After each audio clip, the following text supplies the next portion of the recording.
Du miel onctueux comme ça, les Français en raffolent. Chaque année, ils en avalent gloutonnement des millions de kilos.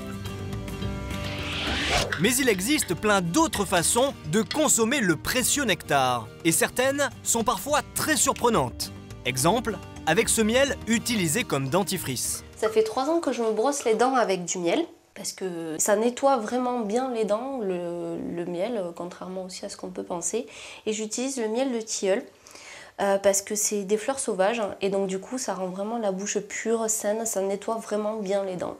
Voilà. Attention, vous ne pouvez pas faire ça avec n'importe quel miel. Celui de Mélissa est bio et ne contient aucun sucre ajouté. C'est pour ça qu'il ne provoque pas de caries. Mélissa est une inconditionnelle du miel. Où qu'elle aille, elle en a toujours un pot sous la main. D'ailleurs, regardez sa trousse de toilette.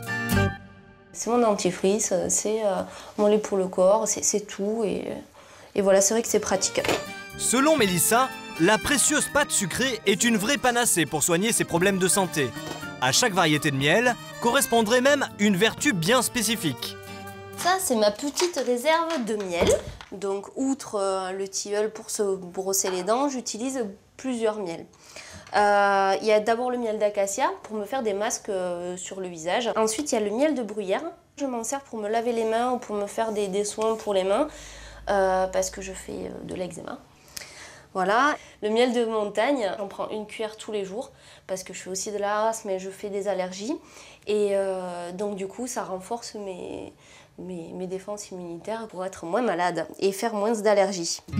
De la salle de bain à la cuisine, chez Mélissa, il y a donc des pots de miel partout. Mais si la jeune femme peut l'utiliser sans danger pour son hygiène quotidienne, c'est parce qu'elle se procure un miel d'une qualité exceptionnelle. Nous sommes chez Catherine et Philippe, un couple d'apiculteurs installés depuis 30 ans.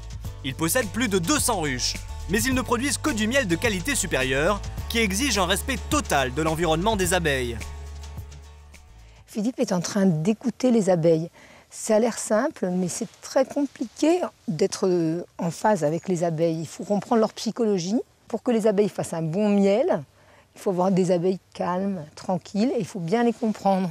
L'intensité, la force de bruissement me renseigne en fait sur l'état de la ruche. Est-ce qu'elle est en forme? Est-ce qu'elle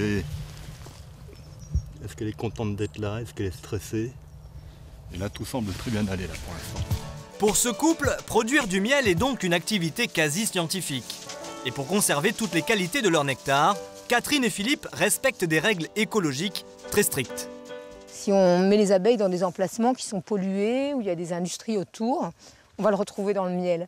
Donc c'est très important pour nous de choisir des endroits pour mettre les ruches. Vous avez 60 000 abeilles par ruche, où il n'y a aucun risque de pollution autour. Et comme vous voyez, les ruches sont uniquement peintes avec de la cire d'abeille et des pigments naturels pour ne pas polluer le miel. Et pour ne pas altérer son miel, Catherine se transforme en vraie laborantine pour procéder à la mise en pot dans sa miellerie ultramoderne. C'est elle qui supervise chaque étape de la production. Effectivement, quand on voit ça, on a vraiment envie de plonger le doigt dedans. Mais plus étonnant, Catherine nous confirme que son miel possède aussi des propriétés thérapeutiques. Ce que Dominique met en pot, c'est du miel de forêt. C'est un miel très utilisé pour justement ses qualités antiseptiques plus fortes encore que les autres miels. Si par exemple vous vous faites un petit bobo à la cuisine, vous vous brûlez avec une casserole, on peut directement tremper sa main dans le miel. Du miel pour soigner les bobos, ça paraît incroyable et pourtant c'est vrai. Nous sommes à l'hôpital de Limoges. Ici, un chirurgien étonnant utilise carrément ses petits pots de miel pour soigner les patients. Alors nous sommes avec un patient qui a été opéré il y a 15 jours environ et qui malheureusement a lâché les points de suture et que nous traitons comme nous avons l'habitude de le faire de façon systématique par application de miel. Vous avez bien compris. Ici, le miel est utilisé pour cicatriser les plaies. Ça dure depuis 25 ans. Et selon le chef de service, la gelée des abeilles aurait même des vertus thérapeutiques encore plus surprenantes. Dans certains cas, on pourrait dire que le miel, au moins, a une activité au minimum égale, parfois supérieure à certains antibiotiques. De son côté, le patient a l'air parfaitement convaincu de l'efficacité de son traitement au miel. Je fais entièrement confiance au professeur et puis il n'y a pas de raison que le miel n'ait pas des vertus cicatrisantes peut-être plus importantes que les pansements précédents, quoi. Grâce à ces pansements au miel, la plaie de ce patient sera refermée d'ici 3 semaines. La prochaine consultation, s'il y avait le moindre problème, n'hésitez pas. En France, ce professeur est un pionnier de la thérapie par le miel. Cette méthode, il y croit dur comme fer.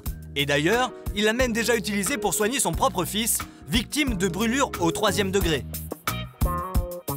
Grâce à l'utilisation de ce miel, nous avons pu obtenir une cicatrisation sur des zones gravement brûlées. Le miel est livré à l'hôpital dans ces gros pots. Il n'est pas liquide, car contrairement à la plupart de ceux qu'on trouve dans le commerce, il n'a pas été artificiellement chauffé pour être plus appétant. Et pour qu'il conserve pleinement son pouvoir de guérison, il est soigneusement conservé dans une chambre froide, à l'abri de la lumière. À ce jour, le miel a permis de traiter plus de 3500 personnes dans cet hôpital. Retour chez Mélissa. Pour la jeune femme, il y a belle lurette que les vertus du miel sont une évidence. Aujourd'hui, par exemple, elle applique elle-même un masque purifiant et raffermissant de miel d'acacia à l'une de ses amies. C'est agréable, hein. Tu vas garder le miel un quart d'heure et tu vas voir quand tu vas l'enlever, tu vas voir la peau toute douce. Hein. Ouais. Elle sera nourrie. Ça va t'enlever toutes les peaux mortes en fait et ça va te nettoyer bien le visage. Désormais, vous savez que le miel n'est pas seulement bon pour vos papilles. Mais un conseil, avant de vous en tartiner partout, n'oubliez quand même pas que ça colle.